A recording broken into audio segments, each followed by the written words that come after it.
Ellis Park Debutante, presented by Hudson Family, and is coming up next. Good luck.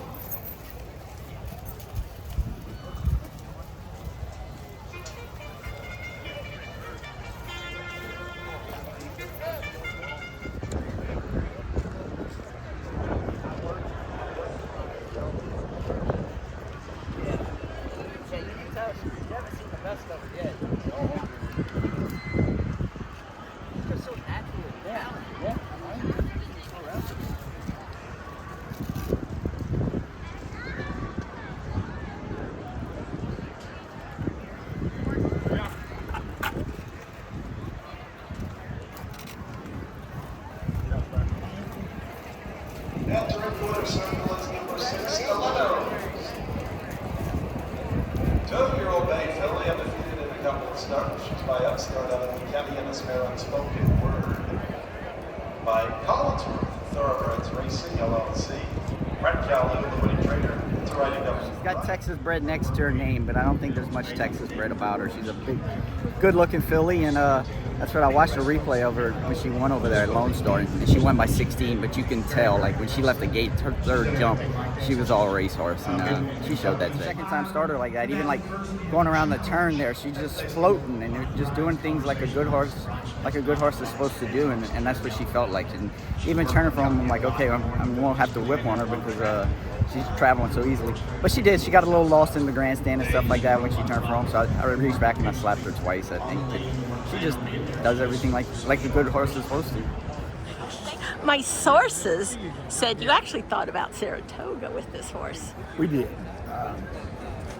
You know, you just want to make a natural progression with her. We could have gone there.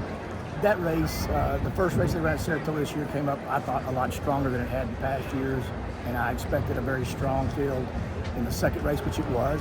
I thought going from a maiden race at Lone Star might be a little bit of a big ask for her. Even though I thought she was good enough to do it, I thought this was a better progression of races. You know, I've kind of got my eye on the race at Churchill, the one-turn mile there, Pocahontas. And so I just thought this would lead us into it with less stress, wear and tear, and travel. You think she's the kind of horse that could go to the Breeders' Cup? Is that the objective? It is. Not that she's hardly even pulled up yet, but... Yeah, I mean, that's been, you know, you have dreams, but you think they've got that kind of talent, and you want to give them the opportunity to get there and kind of map out a plan that will allow them to get there. I don't want to empty the tank before we get there. That's one of the reasons we came here. She is a Texas bred, so she wasn't running for all the money today. But first, money's important, but really developing the horse is the most important thing today. Yeah. Where would you put her with young horses you've had after 2 races in your career? You know, she's up there so far with some of the better ones, and I think what makes her interesting is her pedigree and her build, her conformation, and athleticism. I mean, she's built like a filly that'll go a mile and 8. And so, to be honest, she might be Texas bred, but there's a lot of Kentucky breeding in there. Speightstown. She's pretty much a Kentucky bred that's an accredited Texas bred. How the Collinsworths came about this, they've invested heavily in Texas. They bought the stallion, Mr. Speaker, and from Lane's Inn, and they took him to Texas to stand, and they were looking for mares to breed to him. Andrew Carey helped them find some mares, found this filly's mother to take to Texas and foal and breed back to Mr. Speaker. So she is basically a Kentucky bred that's an accredited Texas bred.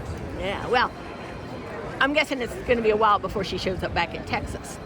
I think she looked pretty strong in some of those races next year, but I'm hoping that we're in Kentucky. We purchased the mare that was in foaled up start, and then she was, like 4 months from foaling out, and she was born at the farm, and we kept her there, then sent her down with some others to Laredo to the Asmussen Training Center, and they did the breaking and training, and then sent her up here to Bret at Lone Star Park. What were they telling you in Laredo? What were the Asmussens down there telling you about her when she was young? There was no extraordinary comments about her. It wasn't until she actually got to Lone Star Park and before her maiden race there was a lot of buzz about her that she was doing quite well, and that that she had a lot of nice potential, and so anyway, she got out there and showed that she did have some actual ability. Yeah, we heard from quite a bit of jockeys that they were like really excited, and they were talking about that she was the fastest female horse out there, so that really made us so exciting.